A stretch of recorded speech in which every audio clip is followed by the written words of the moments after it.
Okay, now we're going to talk about the layout in the layout section of your blog. And we're going to specifically focus on the sidebar. So again, we're clicked up here at the top on layout, on the layout tab, and we've already talked about some of the other elements that are here on this page. Over on the right hand side, we have several boxes. Some of these things are already there. The About Me, and let me just show you, and I'm using a different example blog here, but just so that you can see that, I'll show you the blog. The About Me is I put in a picture and a little blurb about myself. That's optional. If you want to keep that in your blog, then you would just click this edit,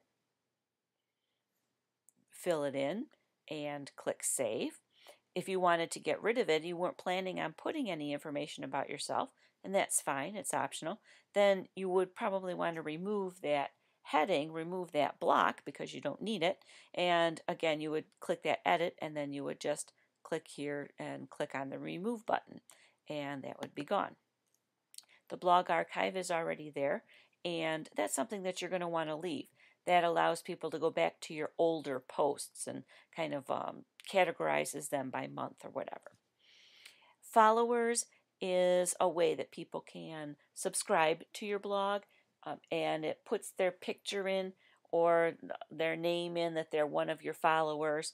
Again, that's something that's optional. If you want to leave it, fine. If you want to take it out, that's fine. You just click on the edit button and remove if you want to take it off of your blog. I'm going to leave mine for now.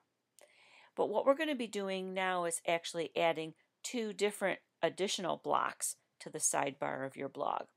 And to begin, we're going to click on Add a Gadget.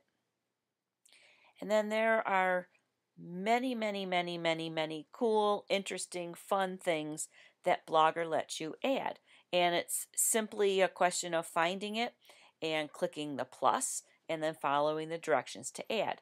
Now it comes up in basics, and this is where we're going to find what we're going to be using, but then there are also featured, more popular, more gadgets, and so on. So you can maybe take some time to explore, and it'll tell you what it is with a little description of what it does, and you can always put it in and then take it out later if you don't like it. Followers, and when it's already in your sidebar, as you can see, I already have it in my sidebar. It says already added right here. What I'm going to do is show you two different ways to add your link list. We'll start with a blog list, because what you're going to be doing is you're going to create a block where you're going to put all of the links to your classmates' blogs, and that'll make it a little bit easier when we're trying to go to each other's blogs to post, because then you won't need to keep going back to our Moodle site to find out the address of somebody's blog. You'll have all those links right in your sidebar, so you can just click out to go to their blog, and then when you're in their blog, they'll have links in their sidebar that you can use to go to other blogs or to go back to your blog. So it'll just make the navigation a little bit easier. There are two different ways and two different looks, two different styles, if you will, to the blog list that you can add. So first let me show you what blog list is. I'm going to click on blog list, and that brings up a box that looks like this. And I'm going to title this first one blog roll of class participants.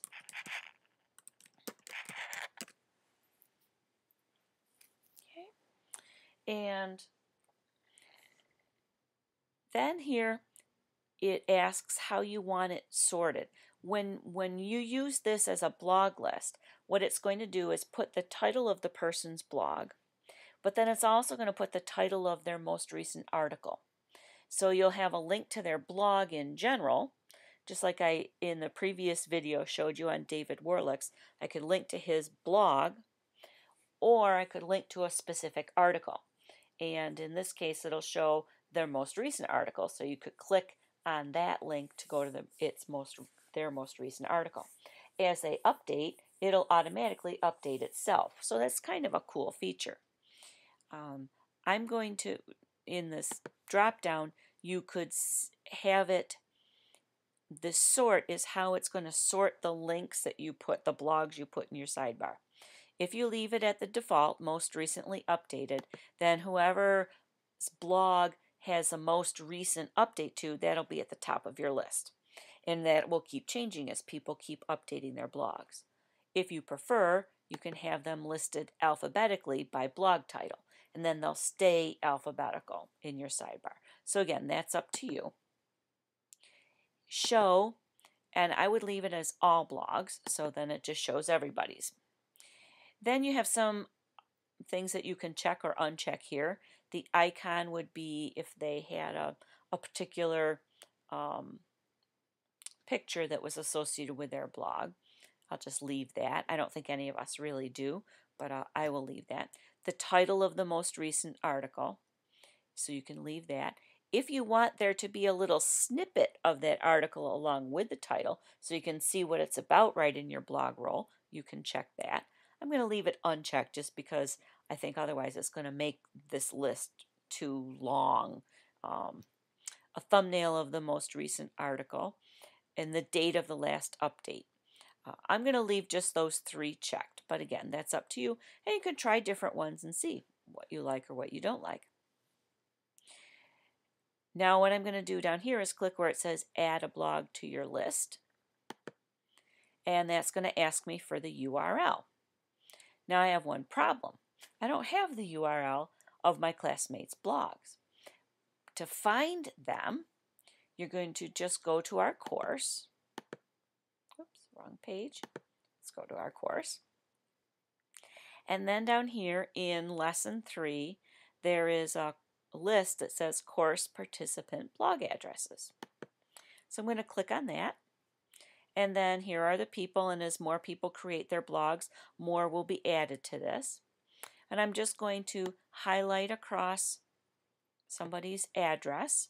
This is Michelle Ariola's, Shelley's blog. And I'm just going to use my Control-C on my keyboard to copy that. And then I'm going to go back over to my blogger page. Oops, I lost my little pop-up thing. Let me grab that. It's hiding back here. And I'm just going to use Control-V to paste that URL right in there. And then I'm going to say add. And now it has added that blog. I just can follow the same process to add the additional blog. So I go back over to our course and highlight another one. Control-C to copy. And then back over to Blogger, to my list here, and just click this Add to List. And now I have that little pop-up window, and Control-V to paste, and I'll say Add. Okay, and when I've done all of them, I just click the Save button. If I ever needed to come back in here and change how they're named or remove them, or I put somebody in twice or something, then I would just come back in here and click here to rename or to remove. Okay, and I'm going to click Save. And now you see it's added a block over here that says Blog Roll of Class Participants. And if I want to see what that looks like, I can just click here where it says View Blog, and here it shows just what we were talking about, the blog roll of class participants. The first link is the link to their blog. It's the name of their blog. The second link is their most recent article. And so again, now here's Mercedes. That's the link to her total blog, and this was her most recent article. And it also, I had checked in when it was last updated, so it has that 1 week ago. Okay, so now let me go back here. That's one way. Let me show you the other way. If you don't want it so that it lists their blog name and their most recent article, you can have just a list of their blog names.